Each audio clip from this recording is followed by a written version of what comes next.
Medieval bestiaries claimed the pelican pierces its own breast with its beak to feed its starving chicks with blood from its heart, and this self-sacrificing image became Christianity's symbol for Christ's crucifixion, appearing in alchemical texts as the final stage where the Philosopher's Stone is achieved through the pelican's voluntary self-wounding, and where the Rosicrucian symbolists used the pelican as the emblem of the adept who achieved spiritual perfection by sacrificing lower nature to nourish higher consciousness. This is Pelican in her piety, and understanding its symbolism reveals why self-sacrifice transforms rather than destroys, why spiritual attainment requires voluntary wounding, and why the blood that feeds immortal life must come from your own heart. Let's start with the medieval legend. Bestiaries taught that pelican chicks strike their parents, who kill them in rage. 3 days later, the mother pelican returns, pierces her breast, and revives the dead chicks with her blood. This obvious Christ parallel, death, 3 days, and resurrection through blood sacrifice, made the pelican Christianity's most powerful symbol after the cross. Church architecture features pelicans on altars, fonts, and Eucharistic vessels. The image shows the pelican's beak plunged into her own chest, blood streaming to chicks below. The wound is self-inflicted, the give voluntary, and the feeding transformative. But what about the deeper alchemical meaning? Well, alchemists called the final stage of the great work the pelican, when the perfected substance feeds on itself, dissolving and reconstituting an endless cycle until the stone achieves permanence.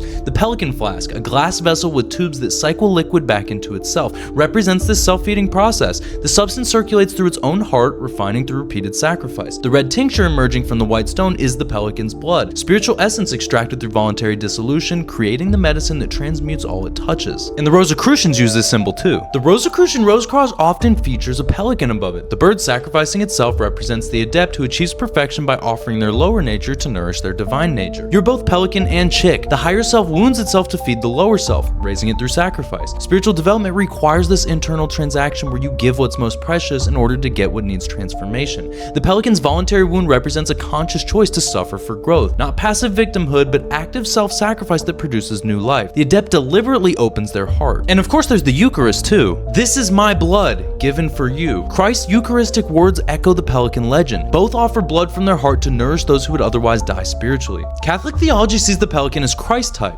the divine parent whose self-sacrifice redeems dead humanity. Communion wafers sometimes bore pelican imagery, making the symbolism explicit. Mystics meditate on the pelican to understand spiritual nourishment. You can't feed others what you haven't sacrificed yourself. True teaching, true healing, and true transformation requires the teacher's blood. And now you know that